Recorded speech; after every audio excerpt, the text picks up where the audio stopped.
So napansin ko doon, bakit di mo siya makuha? Una dyan, mabilis yung pag-atras mo. Pangalawa, nagre-reference ka dito sa camera. Huwag kang mag-depende dito sa camera. Salain niyo po, pag nagre-reverse tayo, nag-adjust mirror, dalawang mirror po. The best po yan.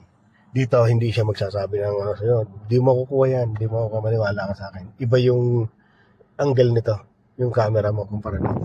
Itong mirror, tama to. Okay. Ha? So, iwasan mo muna tumingin dito, mama na. Wala na camera si ma'am.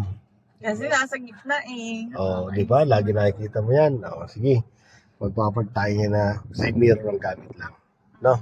Nakatulong talaga sa iyo sa pag-reverse camera. Ay, itong camera. Itong ano. Ang camera, gagamitin mo lang yan pag yung atas ka na talaga, yung puwet na sakyan mo naman yung kung pantay na yung posisyon na sakyan.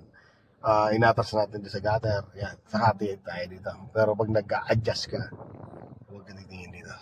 Hindi ka matututo dyan. Okay? So, gawin natin. Kung effective talaga yung walang camera na yan, ha? Pag-alam mo lang. O, layo mo na konti. Layuan mo. Layuan mo. Yan. Slow down. O, tingin dito. Lagpas ng mirror. O, todo. Go. Slow down. Wala pa yung reference. Up. Stop. Kita na. Yan. Okay. So, reverse. So, wala kang camera ngayon. Diyan ka lang, ha? O, kabigyan mo punta dyan, ha? So, paggalawin mo konti. Yan. Yan. Focus lang ngayon sa guhit. Kailangan yung gulong ay di pumasok doon sa kabilang guhit, ha? At yung katawan sakyan mo, dapat di sumabit ka sa tingga dito. Stop ka muna. Tino, pag sumilip ka dito, stop muna. Dito, temo, papansin mo, lumuluwag ka dito. Sigurado sumisigip ka dyan. O pag sumisigip dyan, gitna mo yan. 1. 2. May natas konti. Yan. Di pa. O, kabi ka na ulit dyan. Hindi ba yan? Yan. Tandaan lang, para pumantay. Tapos tingin sa unahan. Dito sa mirror. Op, pantay na. Gitna. Hanap yung gitna. Op, and. Okay. Slow down. Wala, huwag kang didikit masyado, ha. Silip ka na sa mirror kaliwa. Bagalan mo. Lapit kante. Yan, lapit kante. Yan. Yan, lagpas mirror. Galawin mo. Oo. Yes. Okay. Oh. Oops. Tinan mo kung masasabitan mo yan, ha. Silip dito. Kita mo na. Yan. Next reverse. O, kabig dito. Yan. Todo. Yan. Tumigil sa manibela mo. Stop ka muna. Stop. Tinan mo dyan, masipin dyan sigurado. Kasi na-delay yung galaw eh. Atras ka na konti. Sige. Pero huwag mo sasagad, ha. Pwede sumabit. Okay. Ano, malapit na, no? Okay. Lagyan mo sa drive. Kabig ka naman dyan. Yan. Okay. Pwede na kaya? Lagyan mo sa reverse. Todo mo na dito para di mo naabutan yun. Todo. Okay. I-save mo lang yan. Pag save na yan, silip ka sa kabilang mirror.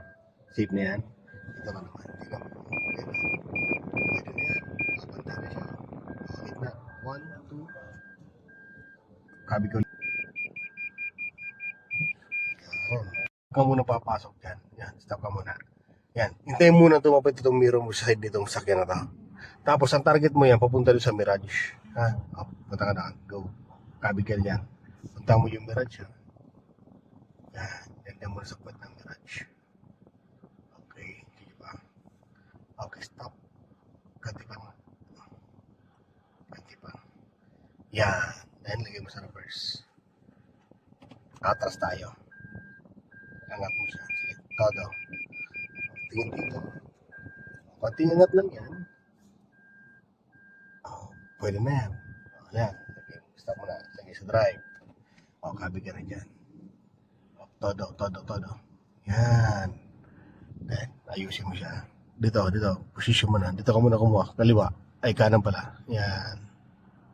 Konti nga kanan. Yan. Para naka-position. Ayun. Okay, sige. Pante pa. Ayan. O, gitna manibela mo. Hanapin mo gitna. Yan, ganun, no? So, mas madali kasi mag-nose in pag ang adjustment ay sa labas pa. Kumpara kung mag-a-adjust ka sa loob.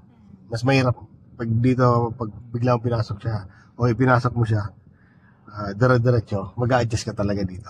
Tignan mo siya, ang adjustment mo dito sa ano, wala na. Nakapasok ka na agad. Gawin